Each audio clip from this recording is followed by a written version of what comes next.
નમસ્કાર. આજે આપણે પ્રત્યાયન એટલે કે કમ્યુનિકેશન પર એક ઊંડાણપૂર્વક નજર નાખીશું. હા, બરાબર. આપણી પાસે આ વિષય પરનું શૈક્ષણિક પ્રકરણ છે અને આપણો હેતુ છે કે આ પ્રકરણના જે મૂળભૂત વિચારો છે, જે કન્સેપ્ટ્સ છે અને જે જટિલતાઓ છે એને આપણે સરળ અને રસપ્રદ રીતે સમજીએ. ચોક્કસ. અને ખાસ કરીને જે પરીક્ષાલક્ષી મુદ્દાઓ છે એના પર પણ ધ્યાન આપીશું. બરાબર. પ્રત્યાયન જુઓ, આપણે સૌ દરરોજ કરીએ છીએ, પણ શું આપણે ખરેખર સમજીએ છીએ કે તે શું છે, કેવી રીતે કામ કરે છે? એ જ સવાલ છે. ચાલો આ પ્રકરણના પાના ઉથલાવીએ અને જોઈએ કે આપણા સ્ત્રોત એમ કહીએ કે આવશ્યક માનવ જોડાણ વિશે શું કહે છે. શરૂઆત કરીએ એના મૂળભૂત અર્થથી. આ પ્રત્યાયન શબ્દ આવ્યો ક્યાંથી? હા, રસપ્રદ શરૂઆત છે. આપણા સ્ત્રોત મુજબ આ શબ્દ છે ને એ લેટિન ભાષાના કોમ્યુનસ પરથી આવ્યો છે. કમ્યુનિસ? હા, કોમ્યુનસ, જેનો અર્થ થાય છે ટુ મેક કોમન, એટલે કે કંઈક સામાન્ય બનાવવું. સામાન્ય બનાવવું. હા, તો મૂળભૂત રીતે પ્રત્યાયન એટલે શું? જ્ઞાન, વિચારો, લાગણીઓ આવી બાબતોની આપ-લે કરવી, જેથી જે મોકલનાર છે અને જે મેળવનાર છે એમની વચ્ચે એક સમાન સમજણ સ્થપાય. ઓહ, એટલે ફક્ત બોલવું કે લખવું એટલું જ નહીં, પણ સામેવાળી વ્યક્તિ આપણા જેવો જ અર્થ સમજે એ જરૂરી છે. બરાબર? બરાબર, એકદમ બરાબર. અને અહીં છે ને જ્હોન ડ્યુઈનો વિચાર નોંધપાત્ર છે. એમણે કહ્યું છે કે પ્રત્યાયન એ અનુભવોની વહેંચણીની પ્રક્રિયા છે અને એ ક્યાં સુધી ચાલે? જ્યાં સુધી બંને પક્ષે અનુભવો સમાન ન બને. અનુભવોની વહેંચણી. હા, અને સમય જતાં તો ઘણા વિદ્વાનોએ, સમાજશાસ્ત્રીઓ, શિક્ષણશાસ્ત્રીઓ, મનોવૈજ્ઞાનિકો બધાએ આને પોતાની રીતે સમજાવ્યું છે. જેમ કે જુઓ, ન્યુમન અને સમર જુનિયર છે. એ લોકો હકીકતો, વિચારો, અભિપ્રાયો કે લાગણીઓના વિનિમય પર ભાર મૂકે છે. વિનિમય એટલે કે એક્સચેન્જ. હા, એક્સચેન્જ. પછી પોલ લિગન્સ પણ વિનિમયની જ વાત કરે છે, પણ એ સાથે એક વાત ઉમેરે છે. એ કહે છે કે મેળવનાર તેનો અર્થ, ઉદ્દેશ અને ઉપયોગ સમજી શકે એ જરૂરી છે. ખાલી માહિતી મળે એ પૂરતું નથી. હા, આ બધી વ્યાખ્યાઓમાં એક સમાન સૂર લાગે છે. કંઈક શેર કરવું, આપ-લે કરવી, એક કોમન ગ્રાઉન્ડ બનાવવું. ચોક્કસ. પણ હા, અમુક વિચારકો જેમ કે હાઉલેન્ડ એને થોડી અલગ રીતે જુએ છે. એ પ્રત્યાયનને એક શક્તિ તરીકે વર્ણવે છે. શક્તિ? કઈ રીતે? એન કે જેના દ્વારા મોકલનાર સંદેશ દ્વારા મેળવનારના વર્તનમાં પરિવર્તન લાવે. આ થોડો વધુ પ્રભાવશાળી દ્રષ્ટિકોણ છે. મતલબ કમ્યુનિકેશન કેન ચેન્જ બિહેવિયર. ઓહ, એટલે કે પ્રત્યાયન માત્ર માહિતીની આપ-લે નથી, પણ તેની અસર પણ મહત્વની છે. એનું પરિણામ શું આવે છે એ જોવાનું. બરાબર, ચોક્કસ. આ બધા વિચારોને જો ભેગા કરીએ ને તો એક વ્યાપક વ્યાખ્યા બને કે પ્રત્યાયન એ લોકો વચ્ચેની એક એવી પ્રક્રિયા છે જેમાં માહિતી, વિચારો, લાગણીઓ, વલણો વગેરે યોગ્ય સંકેતો અને યોગ્ય માધ્યમ દ્વારા એવી રીતે ફેલાય છે કે તે મેળવનારને પ્રભાવિત કરે. પ્રભાવિત કરે. હા, અને કદાચ તેના વર્તનમાં પરિવર્તન લાવી શકે અને સંબંધો સ્થાપવામાં કે જાળવવામાં મદદ કરે. અને તમે પહેલા કહ્યું એમ આ આખી પ્રક્રિયા એક ચક્ર જેવી ચાલે છે, ખરું ને? હા, બરાબર. જેમ કે કોઈ સ્ત્રોત એટલે કે મોકલનાર હોય, એ કંઈક કહેવા માંગે છે, પછી એને શબ્દો કે ઈશારામાં મૂકે છે, જેને આપણે સંકેતન કહીએ. હા. પછી એ સંદેશ બને છે જે કોઈક માધ્યમ દ્વારા જાય છે, માની લો કે ફોન દ્વારા, અને એ પહોંચે છે મેળવનાર સુધી. બરાબર. પછી મેળવનાર તેનો અર્થ કાઢે છે, એટલે કે વિસંકેતન કરે છે, અને પછી પોતાનો પ્રતિભાવ આપે છે, એટલે કે ફીડબેક. બરાબર. અને પછી કદાચ ભૂમિકાઓ બદલાઈ જાય. મેળવનાર હવે મોકલનાર બની જાય. બરાબર. આ ચક્ર સતત ચાલતું રહે છે. અને એનું મુખ્ય હેતુ શું? સમજણની સમાનતા સ્થાપિત કરવાનો. જ્યાં સુધી બંનેને એમ ના લાગે કે હા, હવે હું બરાબર સમજી, ત્યાં સુધી. જેમ આપણે કોઈને રસ્તો પૂછીએ અને એ સમજાવે, પણ આપણને ગડબડ લાગે તો આપણે ફરી પૂછે, એટલે પેલી દુકાન પછી જમણી બાજુ વળવાનું. હા, બરાબર. અને એ કે ના, દુકાન પહેલા. આ જે ચાલે ને એ જ પ્રત્યાયનનું ચક્ર છે. સમજાયું. આ તો થઈ એની વ્યાખ્યા અને પ્રક્રિયા. પણ આપણે પ્રત્યાયન કરીએ જ શા માટે? એની જરૂરિયાત શું છે? આપણા સ્ત્રોતમાં કદાચ આની લાંબી યાદી હશે, પણ મુખ્ય કારણો કયા ગણી શકાય? હા, યાદી તો છે, પણ મુખ્ય જરૂરિયાતો ઘણી છે અને કેટલીક તો સાવ પાયાની છે. જેમ કે તમે જ વિચારો, પહેલું શું આવે? માહિતી આપવી લેવી. બરાબર. માહિતી આપવા, લેવા કે આપલે કરવા માટે. બીજું, મનુષ્ય કેવો પ્રાણી છે? સામાજિક. હા, સામાજિક. તો પછી સુમેળભર્યા સંબંધો બાંધવા અને ટકાવી રાખવા માટે પ્રત્યાયન અનિવાર્ય છે. એના વગર તો સમાજ ચાલે જ નહીં. સાચી વાત છે. પછી આપણા મનમાં જે વિચારો ચાલે છે, આપણી માન્યતાઓ છે, લાગણીઓ છે, વલણો છે, એ બધું વ્યક્ત કરવું હોય તો પણ બોલવું પડે, કે લખવું પડે, કે ઈશારો કરવો પડે. હા, એટલે એ પણ એક મોટી જરૂરિયાત છે. પોતાના વિચારો, માન્યતાઓ, લાગણીઓ વગેરે અભિવ્યક્ત કરવા. અને ઘણીવાર બીજાને પ્રેરણા આપવી હોય કે માર્ગદર્શન આપવું હોય, અથવા તો કોઈક પાસેથી લેવું હોય. ક્યારેક કોઈ ગેરસમજ થઈ હોય, કોઈ વિવાદ હોય, તો એ દૂર કરવા માટે સ્પષ્ટતા કરવી પડે. એ પણ પ્રત્યાયન જ છે. હા, ઘણીવાર શબ્દો પૂરતા નથી હોતા, એની પાછળનો ભાવ સમજવો પડે છે. શબ્દાર્થ ઉપરાંત ભાવાર્થ સમજવો. ચોક્કસ. અને ક્યારેક હાવભાવ, સંકેતો કે પછી ગ્રાફિક્સ, ચાર્ટ્સ હોય, એનો અર્થ સમજવો કે સમજાવવો પડે. એ બધું જ પ્રત્યાયન છે. આ બધું આપણને પરિણામલક્ષી બનવામાં અને આપણી આસપાસના પર્યાવરણ સાથે તાલમેલ સાધવામાં મદદ કરે છે. અને વર્ગખંડના સંદર્ભમાં આ બધું કેટલું મહત્વનું છે, શિક્ષક અને વિદ્યાર્થી વચ્ચે? બિલકુલ. શિક્ષણના સંદર્ભમાં તો આ દરેક જરૂરિયાત અત્યંત મહત્વની બની જાય છે. શિક્ષકે માહિતી આપવી છે, વિદ્યાર્થીએ સમજવી છે, પ્રશ્નો પૂછવા છે, ચર્ચા કરવી છે, પ્રેરણા મેળવવી છે. આ બધું જ અસરકારક પ્રત્યાયન વગર શક્ય જ નથી. બરાબર. ચાલો, હવે પેલી પ્રક્રિયાના જે ઘટકોની આપણે શરૂઆતમાં વાત કરી, એને થોડા વધુ ઊંડાણથી સમજીએ. તમે કહેલું સ્રોત, સંદેશ, સંકેતન, માધ્યમ, મેળવનાર, વિસંકેતન, પ્રતિપોષણ અને એક છેલ્લું ઘટક પણ હતું ને? હા, વિક્ષેપ અથવા અવરોધ, જેને અંગ્રેજીમાં નોઇઝ કે બેરિયર્સ કહે છે. આ બધા ઘટકો છે ને, એ એક સાથે મળીને જ પ્રત્યાયનની આખી પ્રક્રિયા રચે છે. એમની આંતરક્રિયાથી જ કમ્યુનિકેશન થાય છે. તો દરેક ઘટકને ટૂંકમાં સમજીએ. દાખલા તરીકે સ્રોત એટલે શું? સ્રોત, સોર્સ, એટલે જ્યાંથી માહિતી શરૂ થાય છે. ઉદ્ગમ સ્થાન, એ કોઈ વ્યક્તિ હોઈ શકે, કોઈ પુસ્તક, કોઈ ઘટના, કંઈ પણ. જો વ્યક્તિ હોય તો એને સંદેશ મોકલનાર, સેન્ડર કહીએ. ઠીક છે. અને સંદેશ? સંદેશ એટલે જે માહિતી મોકલવાની છે તે. એ શાબ્દિક હોઈ શકે, એટલે કે શબ્દોમાં. અશાબ્દિક હોઈ શકે, જેમ કે ઈશારા, હાવભાવ, અથવા પ્રતિકાત્મક પણ હોઈ શકે, જેમ કે ટ્રાફિક સિગ્નલ. પછી સંકેતીકરણ, એન્કોડિંગ, આ થોડું સમજાવો. સંકેતીકરણ એટલે આપણા મનમાં જે વિચાર છે, જે માહિતી છે, એને સંદેશના રૂપમાં ઢાળવાની ક્રિયા. એને શબ્દોમાં, ચિત્રોમાં કે સંકેતોમાં રૂપાંતરિત કરવું.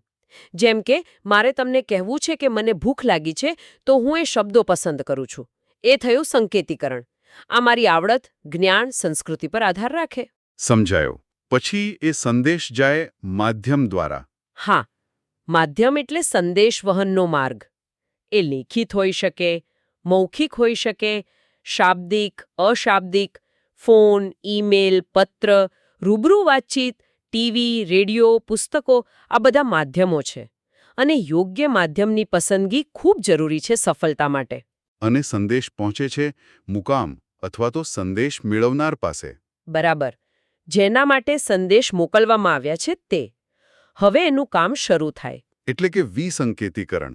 હા, વિસંકેતીકરણ એટલે મેળવનાર દ્વારા સંદેશનો અર્થ તારવવાની ક્રિયા. એણે જે સાંભળ્યું કે વાંચ્યું એનો એ શું મતલબ કાઢે છે. આ મેળવનારની ક્ષમતા, એના અનુભવો, એનું પર્યાવરણ, એની મનોસ્થિતિ, આ બધા પર આધાર રાખે છે.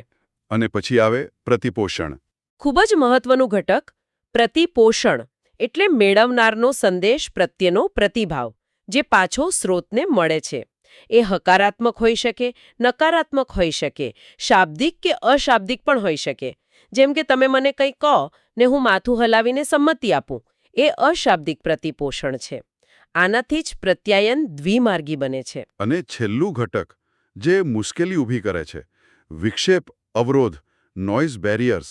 હા, વિક્ષેપ એટલે કોઈ પણ એવી બાબત જે સંદેશને સ્પષ્ટ રીતે પહોંચવામાં કે સમજવામાં નડે, એ સંદેશને અસ્પષ્ટ કે વિકૃત કરી નાખે. આ અવરોધ આંતરિક પણ હોઈ શકે, બાહ્ય પણ. એ સ્રોતમાં, મુકામમાં કે માધ્યમમાં પણ હોઈ શકે. એના પ્રકારો પણ હોય છે. હા, જેમ કે ભૌતિક અવરોધ, ઘોંઘાટ, ભાષાકીય અવરોધ, શબ્દો ન સમજાય, માનસિક અવરોધ, ધ્યાન ન હોય, કે પછી પશ્ચાત ભૂમિકાને લગતા અવરોધો. આ બધા પ્રત્યાયનની અસરકારકતા ઘટાડે છે. આ તો ખરેખર, જેમ તમે કહ્યું એમ, એક આખી પ્રક્રિયા છે જેના ઘણા ભાગો છે, અને એક પણ ભાગ બરાબર કામ ન કરે તો આખી પ્રક્રિયા ખોરવાઈ જાય, ગેરસમજ ઊભી થાય. એટલે જ આ બધા ઘટકોની સમજ અને એમની વચ્ચેનો તાલમેલ કેટલો મહત્વનો છે એ સમજાય છે. બરાબર. ખાસ કરીને પેલું સંકેતન અને વિસંકેતન, એટલે કે વિચારને શબ્દોમાં મૂકવાની અને શબ્દોમાંથી અર્થ તારવવાની ક્રિયા. એ વ્યક્તિની ભાષા, અનુભવ અને સંસ્કૃતિ પર કેટલો આધાર રાખે છે. ચોક્કસ. બે વ્યક્તિ એક જ શબ્દનો અલગ અર્થ કાઢી શકે છે એમના અનુભવના આધારે. આ ઘટકોને સમજ્યા પછી હવે એ જોવું રસપ્રદ બનશે કે પ્રત્યાયનના જુદા જુદા પ્રકારો કયા છે. આપણા સ્ત્રોતમાં આનું વર્ગીકરણ પણ આપેલું છે, ખરું ને? હા, આપેલું છે. અને આ વર્ગીકરણ સમજવાથી પ્રત્યાયનની જે વિવિધતા છે એનો ખ્યાલ આવે છે. જુદા જુદા આધારો પર વર્ગીકરણ કરવામાં આવ્યું છે. ચાલો મુખ્ય પ્રકારો જોઈએ. સૌથી પહેલું કયું છે? સૌથી સામાન્ય છે શાબ્દિક વર્સિસ અશાબ્દિક. એટલે કે શબ્દો સાથે અને શબ્દો વગર. કારણ છે, આજે જ સાંજે તમારે મારે ઘેર જમવા પધારવાનું છે. આમાં અલગ અલગ શબ્દ પર ભાર મૂકવાથી અર્થ બદલાઈ જાય. બરાબર. અને અશાબ્દિક એટલે શબ્દો વગરનું પ્રત્યાયન.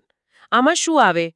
શારીરિક ભાષા, બોડી લેંગ્વેજ, આપણા હાવભાવ, અંગ સંચાલન, મુદ્રાઓ, પછી સંકેતો, ચિહ્નો, સ્પર્શ, નિકટતા, પ્રોક્સિમિક્સ, નજર, આઈ કોન્ટેક્ટ, આપણો પહેરવેશ, આ બધું જ. ઓહો, આટલું બધું? હા. અને સંગીત, નૃત્ય, ચિત્રકલા પણ અશાબ્દિક પ્રત્યાયનના જ સ્વરૂપો છે. અને ઘણીવાર, જેમ આપણે પહેલા વાત કરી, અશાબ્દિક સંકેતો શાબ્દિક સંદેશ કરતાં વધુ અસરકારક અને સાચા હોય છે. જેમ કે શિક્ષક વર્ગમાં ખાલી મોં પર આંગળી મૂકે એટલે બધા ચૂપ, શબ્દોની જરૂર જ નહીં. એકદમ સાચું ઉદાહરણ. બીજું વર્ગીકરણ છે લેખિત વર્સેસ મૌખિક, ઓરલ. આ તો નામ પરથી જ સ્પષ્ટ છે. હા, લેખિત એટલે લખીને પત્ર, ઈમેલ, રિપોર્ટ, પુસ્તક. અને મૌખિક એટલે બોલીને, વાતચીત, ભાષણ, ફોન પર વાત. બરાબર. લેખિતનો ફાયદો એ કે પુરાવો રહે, વિચારીને, સુધારીને મોકલી શકાય. મૌખિકમાં તરત પ્રતિભાવ મળે, લાગણીઓ વધુ સારી રીતે વ્યક્ત થાય. બંનેની પોતાની જગ્યા છે. પછી પેલું ઇન્ટ્રાપર્સનલ અને ઇન્ટરપર્સનલ, એ શું છે? એ થોડું સમજાવો. હા, એ પણ બહુ મહત્વનું છે સમજવું. આંતરિક વૈયક્તિક, ઇન્ટ્રાપર્સનલ એટલે વ્યક્તિની પોતાની જાત સાથેની વાતચીત. પોતાની જાત સાથે એટલે શું? એટલે જ્યારે આપણે વિચારીએ છીએ, કોઈ યોજના બનાવીએ છીએ, કંઈક યાદ કરીએ છીએ, સ્વપ્ન જોઈએ છીએ કે પછી મનોમન દલીલો કરીએ છીએ, આ બધું આંતરિક પ્રત્યાયન છે.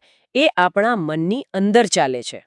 ઓ, એટલે હું જ્યારે વિચારું છું કે આજે સાંજે શું રસોઈ બનાવવી, એ પણ એક પ્રકારનું પ્રત્યાયન છે? હા, બરાબર.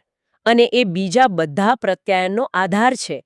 કારણ કે આપણે બીજા સાથે વાત કરતા પહેલા ઘણીવાર પોતાની જાત સાથે વાત કરીએ છીએ, વિચારીએ છીએ. અને આંતરવૈયક્તિક?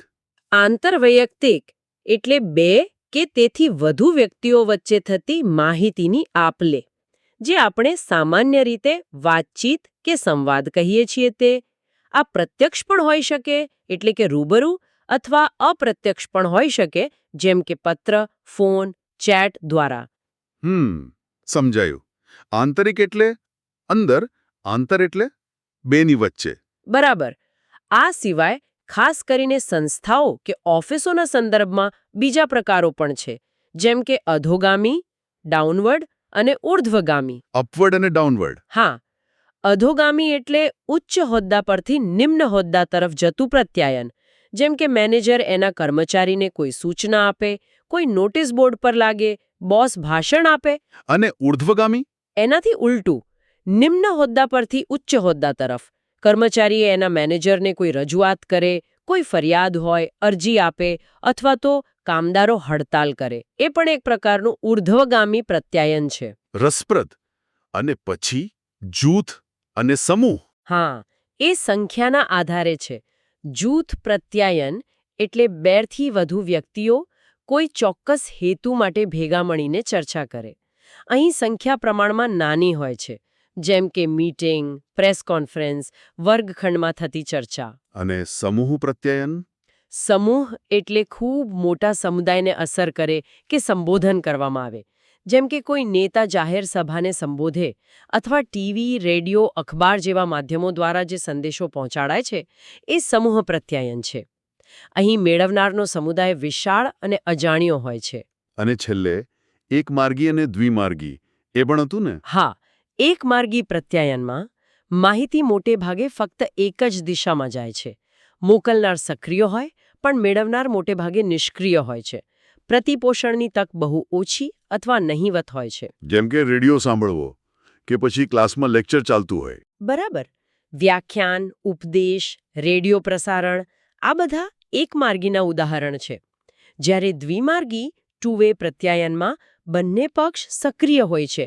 માહિતીની આપ-લે થાય છે, પ્રશ્નો પૂછી શકાય છે અને પ્રતિપોષણ શક્ય બને છે. જેમ કે આપણે અત્યારે કરી રહ્યા છીએ. અથવા કોઈ ચર્ચા, પ્રશ્નોત્તરી. હા, ચર્ચા, સંવાદ, મંતવ્યો લેવા આ બધું દ્વિમાર્ગી છે. અને સામાન્ય રીતે અસરકારકતા માટે દ્વિમાર્ગી પ્રત્યાયન વધુ સારું ગણાય છે, કારણ કે એમાં સમજણની ખાતરી કરી શકાય છે. વાહ! પ્રત્યાયનના આટલા બધા પ્રકારો અને સ્વરૂપો. ખરેખર આ એક સરળ દેખાતી ક્રિયા કેટલી જટિલ છે એ સમજાય છે. બરાબર. અને એટલે જ કદાચ એમાં ઘણીવાર ગડબડ પણ થાય છે, ભૂલો થાય છે, ગેરસમજ થાય છે. પેલું જે છેલ્લું ઘટક આપણે જોયું, અવરોધ, તેના પર હવે થોડી વિસ્તારથી વાત કરીએ. કેમ એવું બને છે કે આપણે કહેવા કંઈક માંગીએ છીએ અને સામેવાળી વ્યક્તિ સમજે છે કંઈક બીજું? બરાબર. આ એક ખૂબ જ મહત્વનો પ્રશ્ન છે. અને આપણા સ્ત્રોત આ અવરોધોને મુખ્યત્વે 4 ભાગમાં વહેંચે છે. આને જો બરાબર સમજી લઈએ ને તો ઘણી બધી ગેરસમજો ટાળી શકાય છે. કયા છે એ 4 પ્રકાર? પહેલો છે ભૌતિક અવરોધો, ફિઝિકલ બેરિયર્સ. આ આપણી આસપાસના ભૌતિક વાતાવરણ અથવા આપણી શારીરિક સ્થિતિ સાથે સંબંધિત છે. જેમ કે ખૂબ ઘોંઘાટ હોય તો સંભળાય નહીં, અપૂરતો પ્રકાશ હોય તો વંચાય નહીં કે હાવભાવ દેખાય નહીં, હવા ઉજાસ બરાબર ન હોય, ખરાબ હવામાન હોય અથવા તો આપણી પોતાની શારીરિક અસ્વસ્થતા હોય, માથું દુખતું હોય, તાવ હોય. હા, અયોગ્ય બેઠક વ્યવસ્થા પણ નડે. અથવા તો જે સાધન વાપરી રહ્યા છીએ, જેમ કે ફોન કે માઇક, એમાં જ ખામી હોય. બરાબર. આ બધા ભૌતિક અવરોધો છે. જેમ કે બાંધકામ ચાલતું હોય ત્યાં વાત કરવાની કોશિશ કરવી એ લગભગ નિષ્ફળ જ જાય. સાચી વાત છે. બીજો પ્રકાર કયો? બીજો પ્રકાર છે ભાષાકીય અવરોધો, લિંગ્વિસ્ટિક સેમેન્ટિક બેરિયર્સ. આ ભાષા, શબ્દો અને એના અર્થઘટન સાથે જોડાયેલા છે. એટલે કે જો બોલનાર અને સાંભળનારની ભાષા જ અલગ હોય, અથવા તો એક જ ભાષા હોય પણ બોલી જુદી હોય અને અમુક શબ્દો અલગ રીતે વપરાતા હોય, ક્યારેક બહુ અઘરા, ટેકનિકલ કે અસ્પષ્ટ શબ્દો વપરાય, વાક્યરચના બહુ જટિલ હોય. હા, અથવા કોઈ એક પક્ષનું શબ્દભંડોળ મર્યાદિત હોય તો પણ એ સમજી ન શકે. બરાબર. અને આમાં પેલું પણ આવે, ખરાબ હસ્તાક્ષર હોય તો લખેલું ન વંચાય અથવા પ્રિન્ટિંગ બરાબર ન હોય. ક્યારેક શબ્દાળુતા એટલે કે જરૂર કરતાં વધુ શબ્દો વાપરવા, એ પણ ગૂંચવાડો ઊભો કરે. ઘણીવાર આપણે ધારી લઈએ છીએ કે સામેવાળો આપણે જે શબ્દ વાપરીએ છીએ તેનો એ જ અર્થ સમજશે જે આપણે સમજીએ છીએ. પણ એવું ન પણ હોય. એક જ શબ્દના જુદા અર્થ હોઈ શકે. તદ્દન સાચું. એને સિમેન્ટિક બેરિયર કહેવાય. ત્રીજો અને ખૂબ જ જટિલ પ્રકાર છે માનસિક પાસાઓ, સાયકોલોજીકલ બેરિયર્સ. માનસિક? હા, આ આપણા મન, આપણા વિચારો, લાગણીઓ, માન્યતાઓ અને વલણો સાથે સંબંધિત છે. આ બહુ સૂક્ષ્મ હોય છે. કઈ રીતે અસર કરે? જેમ કે પૂર્વગ્રહો. જો આપણને કોઈ વ્યક્તિ કે જૂથ પ્રત્યે પહેલેથી જ પૂર્વગ્રહ હોય તો એ ગમે તેટલું સાચું બોલે, આપણે એને શંકાથી જોઈશું. કોઈ વિષય પ્રત્યે અણગમો હોય તો એના વિશે સાંભળવું જ ન ગમે. હા, એવું બને. પછી ધ્યાનનો અભાવ. કદાચ આપણે કોઈ બીજી ચિંતામાં હોઈએ, તણાવમાં હોઈએ, અજંપામાં હોઈએ તો સામેવાળો શું કહે છે એના પર ધ્યાન જ ન આપી શકીએ. દિવા સ્વપ્નમાં ખોવાયેલા હોઈએ. એટલે શારીરિક રીતે હાજર પણ માનસિક રીતે ગેરહાજર. બરાબર. આ ઉપરાંત બોલનાર પર વિશ્વાસ ન હોવો, વાત સાંભળવાની ઉતાવળ કરવી, અધીરાઈ અથવા તો ફક્ત જે સાંભળવું ગમે તે જ સાંભળવું અને બાકીનું અવગણવું. સિલેક્ટિવ પરસેપ્શન, આપણી અપેક્ષાઓ, પ્રેરણાનો અભાવ, આ બધું જ માનસિક અવરોધ બની શકે છે. આ તો ખૂબ જ સૂક્ષ્મ અવરોધો છે અને એને ઓળખવા પણ મુશ્કેલ હોય છે, પોતાનામાં પણ અને બીજામાં પણ. હા, અને ચોથો પ્રકાર પણ કંઈક અંશે એવો જ છે. પશ્ચાત ભૂમિકા, બેકગ્રાઉન્ડ, કલ્ચરલ બેરિયર્સ. પશ્ચાત ભૂમિકા એટલે દરેક વ્યક્તિનો ભૂતકાળ, એનો ઉછેર, એનું કુટુંબ, સમાજ, સંસ્કૃતિ, ધર્મ, જાતિ, એના પૂર્વ અનુભવો, આ બધું અલગ હોય છે. અને આ પશ્ચાત ભૂમિકા આપણી વાતચીત કરવાની અને બીજાની વાતને સમજવાની રીતને ખૂબ પ્રભાવિત કરે છે. કઈ રીતે? દાખલા તરીકે અશાબ્દિક સંકેતો. અમુક સંસ્કૃતિમાં વાત કરતી વખતે સીધું આંખમાં જોવું એ પ્રમાણિકતા ગણાય, તો અમુકમાં એ અવિનય ગણાય. હાથ મિલાવવાની રીત, શારીરિક નિકટતાનું અંતર, આ બધું સંસ્કૃતિ પ્રમાણે બદલાય છે. હા, બરાબર. જો આપણને આ તફાવતોની જાણકારી ન હોય તો સામેવાળાના વર્તનનો આપણે ખોટો અર્થ કાઢી શકીએ છીએ અને ગેરસમજ ઊભી થાય છે.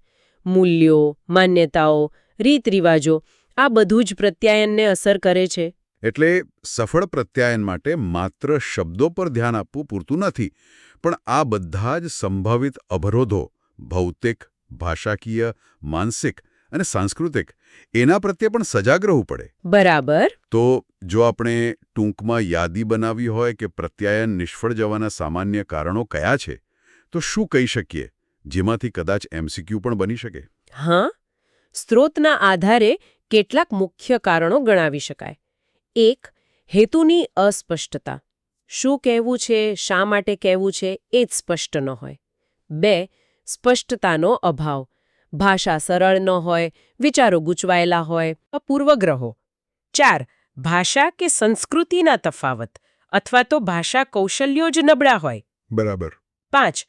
અયોગ્ય સંકેતન કે વિસંકેતન અથવા તો માધ્યમની ખોટી પસંદગી, જેમ કે કોઈ ખરાબ સમાચાર ફોન પર આપવાને બદલે રૂબરૂ આપવા જોઈએ.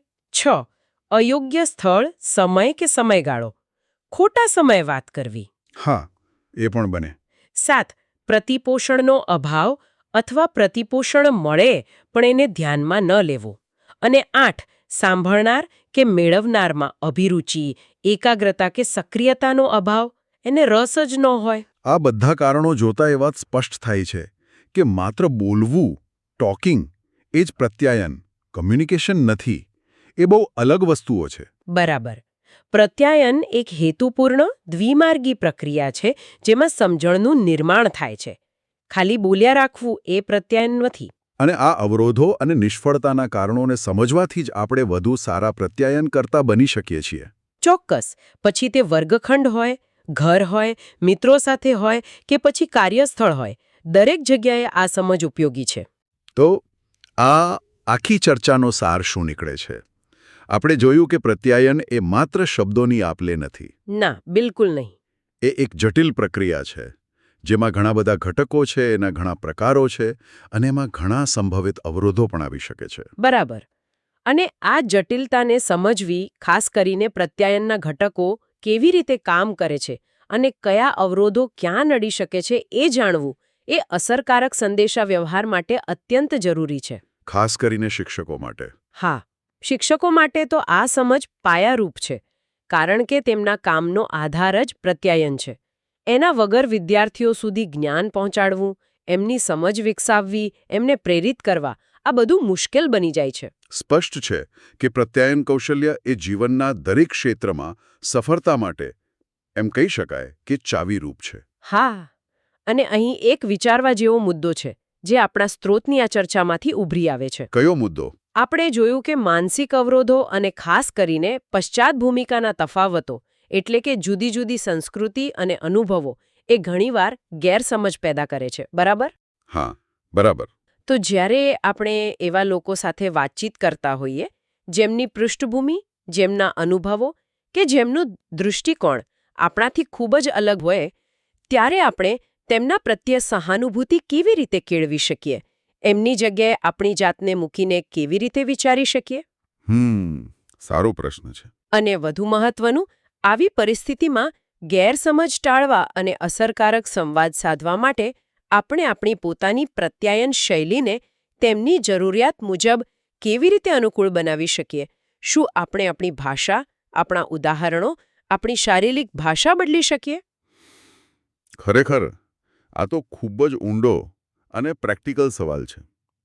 એના પર વિચાર કરવો રહ્યો. હા. પ્રત્યાયન પ્રકરણ પરની આ ઊંડાણપૂર્વકની ચર્ચામાં જોડાવા બદલ આપનો આભાર. આભાર.